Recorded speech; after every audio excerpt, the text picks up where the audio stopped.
Bonjour, bienvenue sur la chaîne de Mathman. Alors aujourd'hui, je vais vous proposer la solution du challenge numéro 1. Donc vous vous souvenez, hier, je vous disais, voilà, lorsqu'il y a 3 carreaux de côté pour notre carré, il y a 5 carreaux au total sur la diagonale et 9 carreaux au total pour couvrir le carré. Et je vous avais demandé, sachant la taille du côté, c'est-à-dire le nombre de carreaux pour un côté, est-ce qu'on peut trouver une formule pour déterminer le nombre total des éléments sur la diagonale et le nombre total de carreaux nécessaires pour remplir le carré. Donc voici la réponse. La réponse, c'est que si j'ai n comme longueur de côté, eh bien la diagonale, le total va être 2n moins 1, et le nombre total de carreaux pour couvrir le carré sera n au carré. Bon, ça, je pense que pour le deuxième, le nombre total, tout le monde l'avait à peu près trouvé. Maintenant, pourquoi est-ce que ici c'est 2n moins 1? Ben, parce qu'en fait, si vous avez n ici, donc vous comptez 1, 2, 3, c'est le même nombre sur la diagonale. Et du coup, c'est le même nombre sur l'autre diagonale, donc ça fait 2 fois n, mais sauf que celui-là a été compté 2 fois, donc il faut l'enlever. Maintenant, en fait, on pouvait aller plus loin, parce que ce que je vous ai pas dit hier, c'est que je vous avais pris que des valeurs de n qui étaient impaires. J'avais pris 3, puis après j'avais pris 5, puis après j'avais pris 7. Que se passe-t-il si le nombre est pair? Prenons un carré de taille 2. Eh bien, nous avons deux côtés ici, nous avons 2 sur la diagonale. Et si on fait 2 fois 2 moins 1, ben ça ne marche pas. Donc en fait, la relation que j'ai donnée tout à l'heure ne marche que si le nombre de carreaux est impair. Par contre, le nombre total de carreaux pour couvrir l'ensemble, ça marche sans aucun problème. On avait dit que le quatrième terme de la suite arithmétique était 8 et que la somme des 5 premiers termes était égale à 25. Alors pour la première partie du deuxième challenge, j'avais dit que la somme des termes devait être égale, des 5 premiers termes devait être égale à 25 et que le quatrième terme devait être égal à 8. Donc ça s'écrit comme ça, U4 égale 8 et la somme de K égale 1 jusqu'à 5 est égale à 25. Donc concrètement, qu'est-ce qu'il faut remarquer? Il faut remarquer que si U4 est égal à 8, alors U5 est égal à 8 plus la différence commune, et ensuite, dans l'ordre décroissant, que U3 est égal à 8 moins D, que U2 est égal à 8 moins 2D, et que U1 est égal à 8 moins 3D. Donc maintenant, si on somme tout ça, on doit obtenir 25. Donc ici, on voit que déjà D moins D, ça s'en va, et ici, ça nous fait moins 5D. Et ici, ben, 5 fois 8, et ça doit être égal à 25. On peut tout simplifier par 5, ce qui nous fait que 5 doit être égal à 8 moins D. Autrement dit, que D est égal à 3. Maintenant qu'on connaît la valeur de D, ben on peut trouver tout le monde. Puisque 8 plus D, donc 8 plus 3, 11. 8 moins D, donc 8 moins 3, 5. 8 moins 2D, donc 8 moins 6, 2. 8 moins 3D, donc 8 moins 9, moins 1. On a bien tous les termes de la suite, ce qui résout le challenge numéro 1. Donc pour la deuxième partie du challenge numéro 2, on vous disait, voilà, la somme d'une suite arithmétique fait Sn égale n facteur de 2n plus 3, trouvez la différence commune et les 4 premiers termes de cette série. Ok? Donc c'est là qu'on va devoir utiliser la formule dont je vous ai parlé et je vous ai dit qu'on va voir dans la vidéo. Alors, d'après ce que j'ai réécrit tout à l'heure, on a que U1 est égal à U0 plus ND, mais que c'est aussi égal à U1 plus N-1D, mais en fait que UN est aussi égal à UK plus N-K D. Et c'est cette formule qui généralise, qui est écrite au-dessus. Alors, pour la deuxième partie de ce challenge, donc on nous dit qu'on a la somme des termes d'une suite arithmétique qui est égale à la formule suivante, Sn égale n facteur de 2n plus 3.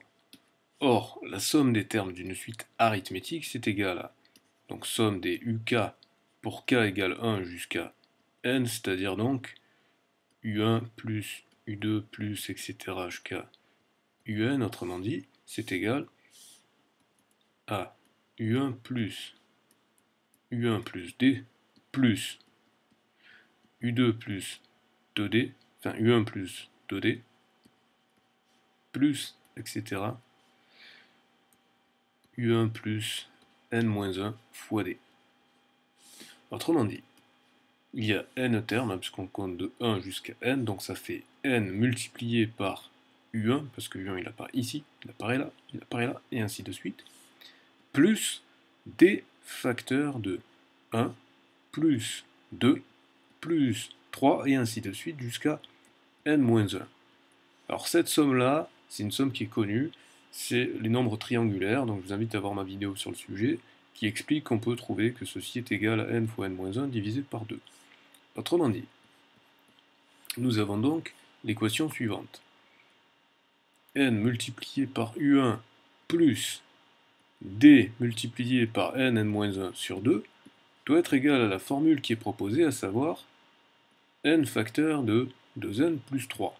Ce qui veut dire qu'on peut simplifier par n, et donc ça nous donne l'équation U1 égale D sur 2, n-1 égale 2n plus 3, qui est donc une fonction affine. Donc nécessairement on doit avoir D sur 2 n plus U1 moins D sur 2 qui est égal à 2n plus 3. Donc ça veut dire quoi? Ça veut dire que le coefficient qui est devant n, c'est-à-dire D sur 2, doit obligatoirement être égal à 2, puisque c'est le coefficient qui est devant n ici. Donc de là, on tire que D est égal à 4. Et en de suite, ça veut dire que U1 moins D sur 2, c'est-à-dire U1 moins 2, doit être égal à 3. Et de là, on tire que U1 est égal à 3 plus 2, donc 5. Autrement dit, on peut calculer tous les termes de la suite, puisqu'on a U1 égale 5, et après, on a U2 égale 5 plus 4, donc c'est-à-dire 9, puis U3 égale 9 plus 4, c'est-à-dire 13, puis U4 égale 13 plus 4, donc 17, et U5 égale 17 plus 4, donc 21. Alors maintenant, je vais vous montrer une petite animation que je viens de faire sur GeoGebra, et on va réfléchir un petit peu avec la liaison qu'on peut voir avec les suites. Donc ici, à l'étape 0, vous pouvez voir qu'il y a un triangle vide.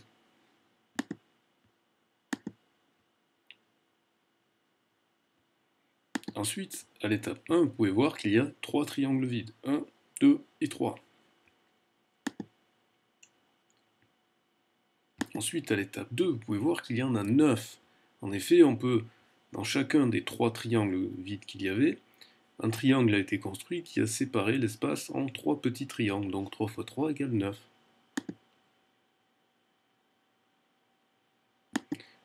Et là, maintenant, à l'étape 3, il y en a 27. Alors, mini challenge, hein, il compte pas parce que je vais le corriger juste après. Mais à votre avis, donc mettez pause sur la vidéo une fois que j'aurai posé la question, combien y aura-t-il de triangles vides à l'étape numéro 4? Donc, je vous invite vraiment à mettre pause sur la vidéo, à réfléchir un petit peu, c'est pas très compliqué, je pense que vous pouvez le trouver. Bon, maintenant je considère que vous avez mis pause sur la vidéo, vous avez cherché et donc vous voulez la solution. Et bien la solution, ça sera 81. Parce qu'en fait, à chaque étape, on multiplie par 3. Et c'est justement ce qu'on appelle une suite géométrique. Comme vous pouvez le voir, c'est un mathématicien polonais, Wacław Sikorski, qui a décrit ce processus, le premier, en 1915. Et vous pouvez voir qu'un peu plus tard est née une femme qui s'appelle Klaudia Zalslaski, désolé si je prononce mal le nom, qui est une ethnomathématicienne, c'est-à-dire une mathématicienne qui s'intéresse aux autres cultures et qui a fait des recherches et notamment qui a écrit un excellent livre qui s'appelle Africa Counts, où elle montre en fait les origines des mathématiques africaines. Si ça vous intéresse, je vous mettrai un lien dans la description vers ce livre que je vous recommande et dont je parlerai dans une autre série. Okay, now let's make some definitions. Donc maintenant, posons quelques définitions. Geometric sequence, suite géométrique. If the ratio between two consecutive numbers in a sequence is constant, then this is a geometric sequence or geometric progression. We call this constant ratio the common ratio and denote it by R. Donc, si le rapport, le ratio, la fraction entre deux termes consécutifs d'une suite est un nombre constant, alors on parle de suite géométrique ou de progression géométrique. Donc rappelez-vous dans la vidéo d'hier, eh bien, on avait fait les différences successives entre deux termes successifs et on s'était aperçu que lorsqu'elles étaient constantes, ça voulait dire que c'était une suite arithmétique. Et bien là, au lieu de faire la différence, on fait le quotient. Nous appelons ça le quotient commun, le ratio commun. Nous, en français, on appelle ça la raison. On a donné le même nom pour les suites arithmétiques et pour les suites géométriques. Et en général, dans les manuels français, les suites arithmétiques, la raison est notée R, et les suites géométriques, la raison est notée Q. Mais encore une fois, ce ne sont pas des obligations et on peut très bien les noter autrement. Donc les Anglais le notent respectivement D pour difference et R pour ratio. Donc voici quelques exemples. D'abord, on reprend le nombre de triangles vides dans notre triangle de Szyperski. Donc 1, 3, 9, 27, donc la règle c'est qu'on multiplie par 3. Ici, c'est aussi tiré du triangle de Szyperski, parce que j'en ai pas parlé, mais on peut aussi s'intéresser au nombre de fractions qu'on obtient, parce qu'en fait, la construction, c'est qu'on divise par deux les côtés, chaque côté du triangle, pour construire des nouveaux triangles. Et à chaque fois, on redivise par deux, donc du coup, ça fait un demi, un quart, un huitième, un 16e, etc. Donc diviser par deux, ça revient à multiplier par un demi. J'en profite au passage parce que c'est quelque chose dont on parle souvent. Lorsqu'on fait une augmentation successive en pourcentage, ça revient à faire en fait une suite géométrique. Ensuite, on a la division par 4, puis on a la multiplication par 2, classique. Et enfin, j'attire votre attention sur la cinquième, on a une multiplication par moins 5, et en fait, en règle générale, quand on a une multiplication par un nombre négatif, les valeurs vont être alternées. Lorsque l'on aura une puissance paire, ce sera positif, et lorsqu'on aura une puissance impaire, ça sera négatif. Geometric series, donc les séries géométriques. The sum of terms of a sequence is called a series. If the number of terms is finite, it's a finite series. Otherwise, it's an infinite series. Donc, la somme des termes d'une suite est appelée série, et si la somme des termes est finie, on appelle ça une série finie. Autrement, une série infinie. Donc là, quelques exemples, eh bien, ce sont des exemples que j'ai donnés au-dessus. Donc vous pouvez voir les nombres, hein, je ne vais pas les répéter. J'attire votre attention sur le fait que si la raison est en valeur absolue inférieure à 1, alors on peut calculer la somme de la série, même si on va jusqu'à l'infini. Si par contre elle est supérieure à 1 en valeur absolue, alors on ne peut pas calculer la somme quand on va à l'infini. On dit respectivement que la série converge lorsqu'on peut calculer et qu'elle diverge lorsqu'on ne peut pas calculer. Okay, now it's time for challenge. So, you've got two challenges. Challenge 1, find the formula in order to compute geometric series. Donc, le défi numéro 1, c'est de trouver une formule qui permet de calculer la somme des termes d'une suite géométrique. Bien entendu, je donnerai la solution demain.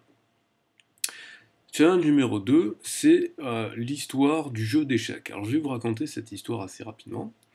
Donc, à une époque très reculée, en Inde, il y avait un roi qu'on appelait le Maharaja, et qui voulait trouver un moyen ingénieux d'occuper son fils et en même temps de le préparer à la guerre. Et donc, il a proposé à tous les habitants de son royaume, comme récompense, ce qu'il voudrait à l'homme qui trouverait le moyen de résoudre ces deux problèmes, c'est-à-dire d'occuper son fils et en même temps de le préparer à la guerre. Eh bien, un paysan a inventé le jeu d'échecs.